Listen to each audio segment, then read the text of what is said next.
Recently there was a study done in which a statistical analysis was made of Quran and the Old Testament and the New Testament, which made claims that the Bible was more violent than the Quran. Well, this struck me as a bit odd because my analysis shows just the opposite.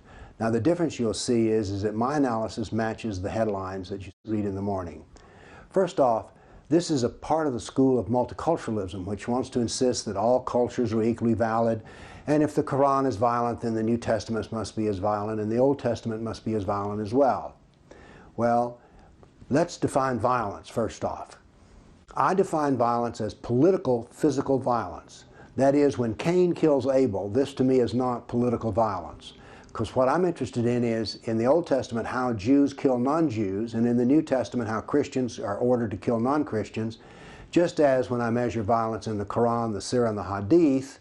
And you'll notice something, by the way, that I measure more than the Quran, I measure also the Sunnah, the Hadith, and the Sirah. So I'm interested in political violence, and the other thing is I'm interested in actual violence. So let's take a look at what we have here, because you would need to do more than just count words.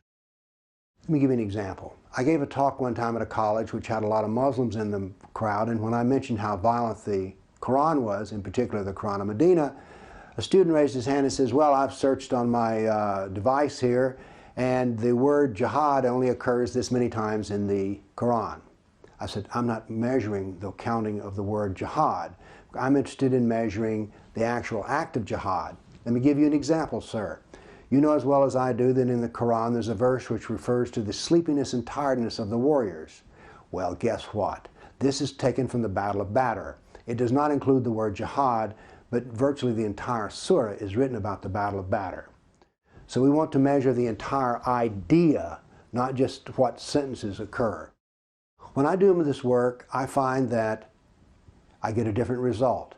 I find that the most violent of all is the Quran, the Sirah, and the Hadith. The Old Testament is violent, yes, but the New Testament, I find no political violence in it at all. My measurement shows that there is no political violence in the New Testament. There's 34,000 words devoted to the Old Testament and 328,000 words in the Quran, the Sirah, and the Hadith.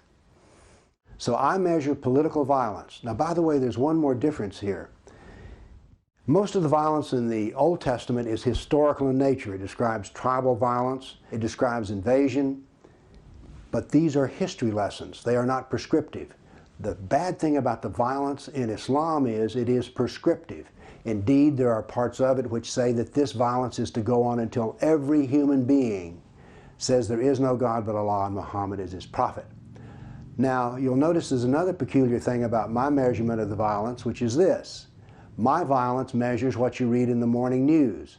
If you get up in the morning and see that Muslims have committed violence, are you surprised or shocked? Notice that it's never Methodists or Mennonites. So my analysis agrees with the morning news, whereas this other multicultural statistical analysis is at variance with the morning news.